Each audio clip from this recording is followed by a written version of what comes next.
Hey guys, Steven here. Today, I'll be bringing you a video on the topic of why you are always bored.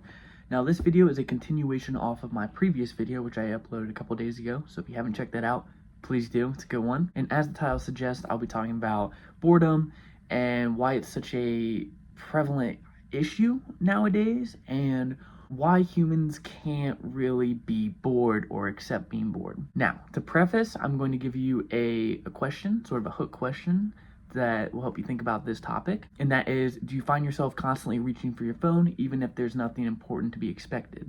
Now, going off of that, the reason I preface that is because as humans with, social media, our phones, instant access to this kind of stuff, we have a need for instant gratification, satisfaction, and kind of with that, there's a big issue in our attention spans and how they have slowly, been dwindling as the years have gone on. And while short form content, social media, and other forms of media have pushed out these sort of videos that grasp your attention really quick and then last for like 5 to 10 seconds. So in this video, I will be going over what I just mentioned, and then the psychology of boredom, and pretty much the need for constant stimulation, and especially the important role that social media has in all of this. Now, as I kind of had mentioned before, this is a really big issue going on, and a lot of people are starting to realize that, as the understanding of this topic can help us improve our mental health and productivity. So to start off, the definition of boredom is a state of wanting to be engaged, but being unable to find anything that interests you. Now, boredom is kind of an important thing, something, we don't really think about. It helps us get out and sort of find new things in life, new hobbies, new things to explore. And over time, this has been pretty important for our evolution as humans, as we don't want to be stagnant in life. Boredom helps us sort of get out, find new things, and obviously find satisfaction, gratification, and helps us kind of figure ourselves out.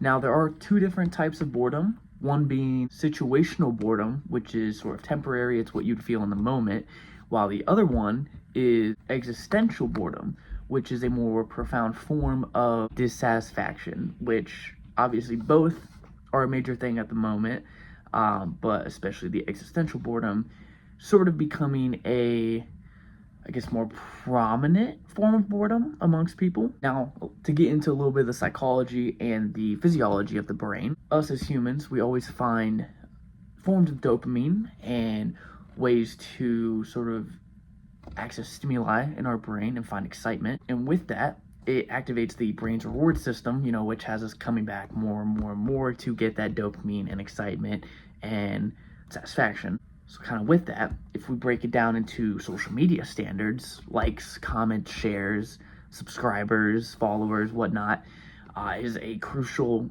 aspect of our reward system. And even breaking that down further as a content absorber, or I guess someone, obviously who takes in the content, the instant gratification of watching that video, as it is pretty quick, and taking in all that information, going on to the next one, finding something that you enjoy, you like, that accesses the reward system in our brain and has us wanting to come back more and more and more and more frequently.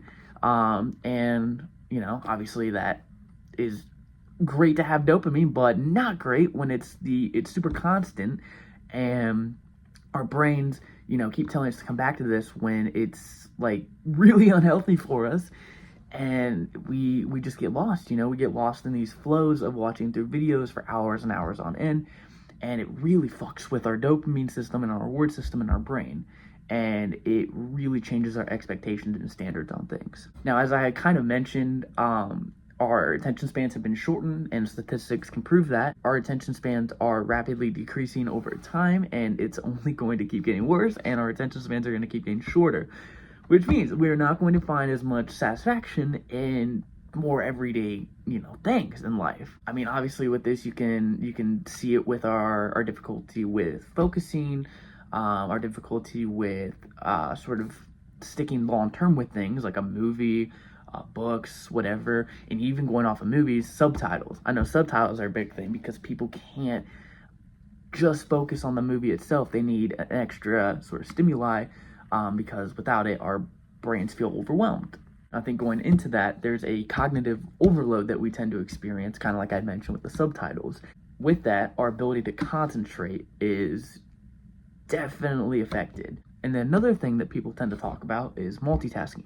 The brain cannot handle multitasking. That is, in fact, the truth. People like to say you can multitask, but like in reality, we can't. It's just like science. We can't. With us trying to multitask, though, that tends to have negative effects as our brain tends to have more of a decreased efficiency, and there's sort of a, like I said, overload or a toll on our brain because we're trying to process so much information at once. Now, going off of brain processes and the way our brain allocates information, multitasking and going even further into that, social media, all kind of content, whatever we're trying to ingest is not suitable for the brain. And we as humans can't really process that. Like, we can't process all that information at once, and again leads to more of a cognitive overload, which really messes with our attentional resources and our ability to concentrate and provide the proper amount of attention to the subject at hand. So sort of going off of the brain functions, like the neuroscience, the psychology behind it, we can also get into the mental health aspect of it. And statistics have also shown that over time, with more social media use, with our shortening attention spans, there's an increased amount of stress, anxiety, and even depression. And obviously with these aspects of issues with mental health, I think that since our brains can't really comprehend and sort of take in as much information, and since we are always constantly looking for that dopamine from videos, activities, whatever, in like a more shorter sense, I think that's why it starts leading to mental health issues, because our brains are just craving more and more and more, even to the point where we don't need to. Now social media and companies that perform in content creation, they capitalize on all these aspects of us having a short attention span, our mental health, and pretty much anything in that realm by specifically making content or making stipulations around content for it to be shorter, because they know our attention spans are short, and that's how they can bank on us coming back for more and more. That's the whole point of it. They just need to keep us engaged consistently, having us come back, and it's detrimental. They know what they're doing. They know they're fucking us over, but they keep doing it because money. Obviously with this, there's infinite scrolling, doom scrolling, as I had mentioned in my previous video. That really keeps users engaged constantly. Push notifications, the algorithm, and the ability to interact with these content creators is really a big thing for us as people trying to come back to get that dopamine fix in our brain, which especially, includes short form content, as I've been talking about, that is terrible for us. So yeah, I think there are some solutions and strategies that we can look into that might help us sort of slowly branch off from short form content and allowing our attention spans to really expand back and allow us as humans to experience boredom again. I think one of the biggest things we can do is a digital detox, which, pretty much just entails getting rid of social media or trying to take a break from it. If you watched my previous video, I explained kind of how I moved social media onto my iPad, which helped me sort of detox from it. I think another key aspect of all of this is just having mindfulness and allowing yourself to have focus on the subjects that you enjoy, which, allows you to provide that attention, that focus to something for a longer period of time. Another key thing with this and like the mindfulness would be meditation. That is definitely a big aspect in helping your focus, helping your attention span, as you're sitting there and you're just thinking on things with life or not thinking. But that definitely helps sort of reset your mind and allow you to perform normally.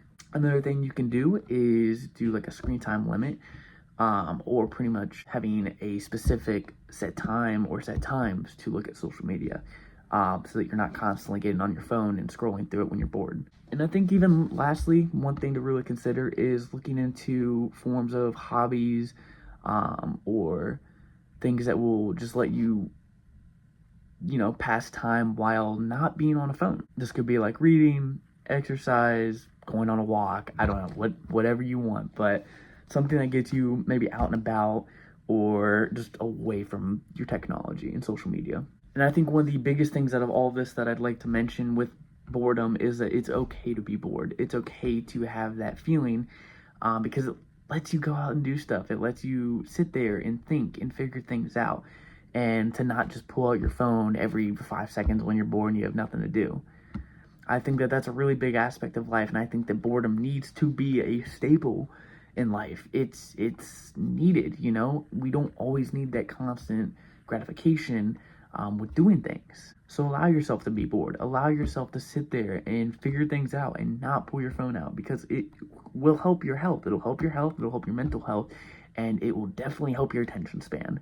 Now, again, like I said, try your best to detox from social media a little bit, or sort of allocate less time to getting on social media. With the advice that I've given you, the tips I've given you, try something that works for you. Maybe what I said doesn't work for you, do some research, figure out what you like to do, but definitely keep in mind that your attention span is only going to get worse as time goes on if you continue to ingest this freeform content. I would say reflect on your own social media use. Look at your screen time, sort of sit down and think about maybe the time that you've wasted, and think about maybe other things that you could be putting that time towards. I know I've wasted a lot of time with social media in the past. I definitely have, but I think getting a sort of detox from it has definitely helped me not feel the need to constantly bring my phone out. I can kind of accept being bored most of the time, and not being able to pull out my phone and get on like Instagram anymore definitely helps me. It's like a breather. It's a fresh of breath air. And I think that it would really help all of you and everyone to enjoy boredom for what it is. Now, I'd like to say thank you for watching the video. I do plan on making more content, as time goes on. I'm kind of new to the whole YouTube thing. It's been a long time since I've tried it. So if you do watch to the end, thank you. I really appreciate your viewership. Comment, like, subscribe, and yeah, stay tuned for the rest. Thank you so much. Have a good day, guys.